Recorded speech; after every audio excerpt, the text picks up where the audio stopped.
Professor ইউনূসের সরকারের প্রত্যেক মন্ত্রণালয় তার কাজের মধ্যে দিয়ে জুলাই অগাস্ট বিপ্লবের চেতনাকে অনন্য উচ্চতায় নিয়ে যেতে পারে। প্রত্যেকটা মন্ত্রণালয় না মূর্তি বানায় না, টাকা খরচা করে দিবস পালন করে না, বরং ওই মন্ত্রণালয়ের একটা গভীর এবং জটিল সমস্যাকে সৃজনশীলভাবে সমাধানের মাধ্যমে। শুধু তাই না, বিপ্লবের এই বার্তাকে সারা দুনিয়া পৌঁছায় দেওয়া যায়। এমনকি আমরা দুনিয়ার একটা সমস্যা পুরোপুরি সমাধান করে দিতে পারি, জ্বলন্ত সমস্যাকে একেবারে সমাধান করে দিতে পারবো এক কর্মসূচিতে, অনেক সমাধান। এখন আমার ক্ষুদ্র ভ্রাতা আর ভগিনীরা কবে দাদার মাথা মুথা খারাপ হয়ে গেছে, বাংলাদেশ থেকে দুনিয়ার সমস্যার সমাধান হবে, একটা সমস্যা পুরোপুরি সমাধান, এটা কি ছেলে খেলা বললেই এলো? তাহলে আসেন দেখি। আমি আজকে দেখামু একটা পরিকল্পনা স্বাস্থ্য মন্ত্রণালয় নিয়ে। যথেষ্ট সময় আছে পরিকল্পনা বাস্তবায়ন করার জন্য, আমাদের টাকাও খরচা হবে না, বরং আমরা টাকা পাবো। শুধু টাকা পাওয়া না, আমরা সারা দুনিয়া একটা পজিটিভ ব্র্যান্ডিং করতে পারবো বাংলাদেশের এবং বিপ্লবের। কিভাবে আসেন সেটা দেখি।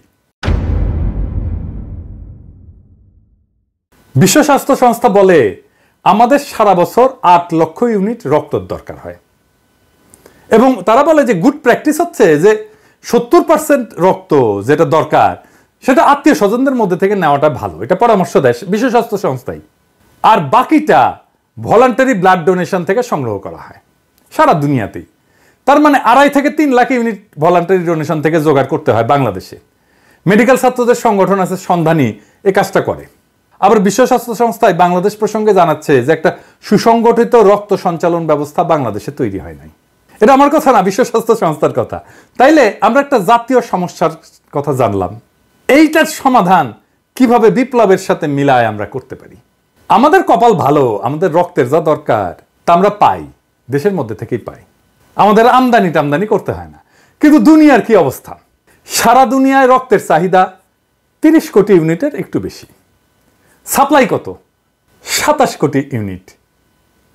এবং বলা হচ্ছে যে 195টা দেশের মধ্যে 119টা দেশে 61% দেশ তাদের পর্যাপ্ত রক্তের সাপ্লাই নাই।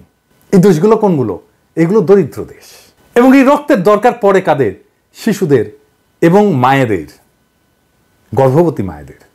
তার মানে সারা দুনিয়ায় 3 কোটি ইউনিটের রক্তের চাহিদা আছে যা পূরণ হয় না। লাগে কাদের? আমরা দেখলাম যে এটা দারিদ্র পীড়িত শিশুদের, গর্ভবতী মায়েদের মারা যায় তারা ধুকে ধুকে রক্তের অভাবে। আমরা এই সমস্যার পুরো সমাধান করে দিতে পারবো। কিভাবে আসেন দেখি।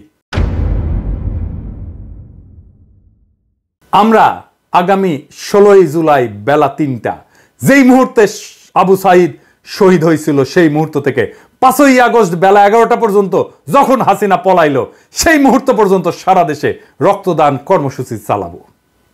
নাম হবে বিপ্লবের রক্তরাঙা উপহার। রক্তের ব্যাগে থাকবে আবু সাইদের প্রসারিত 2 হাতের ছবি, আর 2 ভাষায় লেখা থাকবে বিপ্লবের সংক্ষিপ্ত ইতিহাস ওই রক্তের ব্যাগে। একটা বাংলা আর একটা ফ্রেঞ্চ। আমার সৌজন্যে বাংলাদেশে শুধু তরুণের সংখ্যা 4.5 কোটি। আমরা কম করে হইল 3 কোটি ইউনিট রক্ত সংগ্রহ করতে পারবো। তরুণরাই তো শুধু দেবে না, তার চেয়ে বেশি বয়সীরাও দেবে। সবাই উৎসব করে রক্ত দিতে যাবে। রক্ত দিয়ে সে নিজেকে কানেক্ট করবে 24-এর বীর যোদ্ধার শহীদদের সাথে। সে মনে করবে সে নিজেকে মহাজীবনের সাথে যুক্ত করছে। সেই মহাজীবন, যে মহাজীবন আমাদেরকে মুক্তি দিছে, যে মহাজীবন বিপ্লবের মাঠে, বিপ্লবের রাজপথে বীরের মতো লড়াই করছে, জীবন দিছে, আহত হয়েছে। একটা জাতীয় পুনর্জাগরণ হবে প্রত্যেক বছরে ঠিক বিপ্লবের সময়গুলোতে। এমনিতেই নানা অনুষ্ঠান কর্মসূচি হবে এই সময়টা জুড়ে। স্বাস্থ্য মন্ত্রণালয়ের এই কাজটা একটা সম্পূর্ণ ভিন্ন মাত্রা দেবে এই সময়টাকে। আমরা বিশ্ব স্বাস্থ্য সংস্থাকে বলবো আমাদের টেকনিক্যাল অ্যাসিস্ট্যান্স দাও। আমরা বলবো আমরা রক্ত সংগ্রহ করে দিচ্ছি, সংরক্ষণ করার ব্যবস্থা করে দাও, ক্রায়োপ্রিজার্ভেশন করার ব্যবস্থা করে দাও। এত লার্জ অ্যামাউন্ট রক্ত ক্রায়োপ্রিজার্ভেশনের জন্য অনেক লজিস্টিক্স লাগবে। বিশ্ব স্বাস্থ্য সংস্থা আগায় আসবে আগ্রহ ভরে এই কাজটা করে দেওয়ার জন্য, কারণ সারা দুনিয়ার সমস্যার সমাধান হয়ে যাবে। রক্তের এক্সপোর্টের রেগুলেশন আছে অনেক, আমরা বিশ্ব স্বাস্থ্য সংস্থাকে কাজে লাগাই, এই রেগুলেশনগুলো আমরা ইমপ্লিমেন্ট করতে পারবো। আমরা টাইম পেলাম অনেক এই সব কিছু করার জন্য। আমাদের তরুণদের একটা চেক আপ হয়ে যাবে, কারণ রক্ত দেওয়ার আগে একটা চেক আপ করতে হয় ম্যান্ডেটরি। কি কি? HIV, সিফিলিস, হেপাটাইটিস C আর B এর টেস্ট হবে। বিশাল একটা স্ক্রিনিং হয়ে যাবে সবার মুফতে। অবশ্য ছাত্রলীগের খাইস্টাগুলো ধরা খাবে। ডাক্তার এসে কবে এই এদিক আসো, সে কবে কি হয়েছে ডাক্তার সাহেব? কবে তোমার তো সিফিলিস, তুমি ছাত্রলীগ করো। হ্যাঁ ভাইরা দেখেন, সারা দুনিয়ায় কি রকম পজিটিভ ইম্প্যাক্ট পড়বে। প্রত্যেক বছর ওই বিপ্লবের সময়টায় একটা কালেকটিভ স্মরণ হবে জাতীয়ভাবে বিপ্লবের ওই রক্ত ঝরার সময়ের। এই প্র্যাকটিস যদি জারি রাখতে পারি তাহলে আজ থেকে কয়েক যুগ পরেও এই বিপ্লবের রক্তদানের ইতিহাস জানবে আমাদের ভবিষ্যৎ প্রজন্ম। শুধু ভবিষ্যৎ প্রজন্ম না, সারা দুনিয়া জানবে কেন এই রক্তটা আমরা পাইতেছি। সারা দুনিয়ায় নানা লেখা হবে, নানা জার্নালে আর্টিকেল ছাপা হবে, বাংলাদেশ কি একটা অসম্ভব কাজ করে ফেলছে। যেই কাজ বিশ্ব স্বাস্থ্য সংস্থা সারা দুনিয়া করতে পারে নাই, আমরা সেটা সম্ভব করে দিছি 1 বছরের মধ্যে। কাজটা স্বাস্থ্য মন্ত্রণালয়ের, কিন্তু বিপ্লবকে স্বাস্থ্য মন্ত্রণালয় তার রেগুলার কাজের সাথে একটা ক্রিয়েটিভ ইনপুট দিয়া একটা বৈশ্বিক সমস্যার সমাধান করে ফেলতে পারবে।